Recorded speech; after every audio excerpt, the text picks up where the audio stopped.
Bueno chicos, bienvenidos a secundaria. Esto va a ser muy genial porque ahora vamos a tocar realmente ya no personal social, sino historia. ¿Y qué es la historia? Cuando pensamos en historia, pensamos en un curso más que hacer, o tal vez la historia de alguien o de algún cuento. Pero la historia en realidad es una ciencia. Sí, una ciencia. Pero una ciencia social. No es lo mismo que una ciencia natural o exacta como la física o la química. Es una ciencia que intenta describir y entender algo en constante cambio. Ah, Algo que no puede entrar en un laboratorio o en una pizarra o sobre miles de libros. La historia es una ciencia que sirve para algo, para comprender el presente. Estudiamos el pasado para entender cómo llegamos aquí. Estudiamos nuestro pasado para entender por qué las cosas son como son, para tener un mejor futuro, para no cometer los mismos errores, para tomar mejores decisiones, para repetir los aciertos. La historia va más allá de uno mismo, no nos pone dentro de una sociedad, en una comunidad.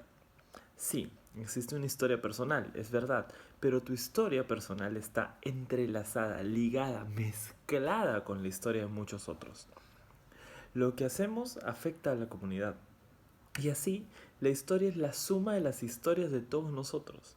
Tu historia está ligada a la de tu familia, la de tu familia a la de la comunidad en la que se relaciona, en la iglesia, en la calle o en el mismo estado, que a su vez está conectado al mundo entero. No hay acción humana, no hay algo que tú puedas hacer o dejes de hacer que no esté conectado con un todo. De hecho, mucho de lo que tú haces, que piensas que es totalmente original, tiene un pasado. Has juntado experiencias, cosas que has vivido, cosas que has aprendido, cosas que has visto y las has mezclado. Tú eres tu historia y tu historia es la historia de todos. Como la historia es una ciencia, tiene términos que son importantes de conocer. Por ejemplo, el tiempo. Ah, el tiempo en la historia es súper importante y los historiadores utilizan tres divisiones del tiempo. Utilizan tres tipos de tiempo, digamos. Los tiempos históricos. Los tiempos históricos no tienen una fecha exacta.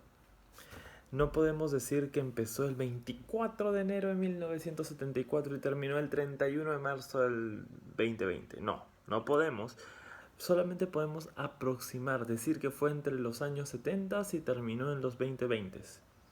Y de esta forma, podemos hablar de procesos, ¿ok? No es algo exacto, porque es un proceso. Los cambios en la forma de la economía, de la sociedad o de la política. No es como que dices, ok, todos vamos a decir lo mismo, ¿ya? A partir de hoy comienza la globalización en todo el planeta. No, no funciona así. No, todos van llegando a su ritmo a la globalización.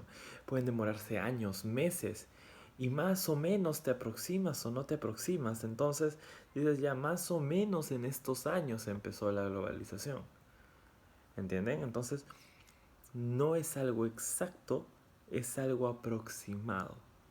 A diferencia del segundo tiempo, que es el tiempo cronológico. El tiempo cronológico sí, mide años, meses y días. Son acciones concretas. Por ejemplo, decir que el comunismo fue derrotado en 1992 con la disolución de la Unión Soviética. Eso es una fecha exacta. Por último, tenemos otro tipo de medición del tiempo, que son las etapas.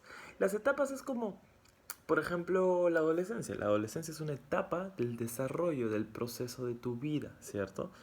Es como una escala. Comienzas como infante, niño, adolescente, joven, todas son etapas de tu desarrollo.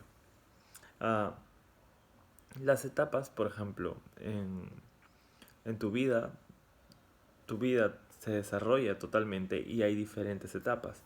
En la historia pasa lo mismo. En la historia occidental tenemos básicamente cuatro etapas, algunos dicen unas más, unos menos, pero son cuatro y las llamamos edades, que son la edad antigua, que lo hemos visto un poquito el año pasado. Ahí hablamos de Grecia, Roma, Egipto, Mesopotamia, la Edad Media, la Edad Moderna y la Edad Contemporánea, que es la que vivimos actualmente.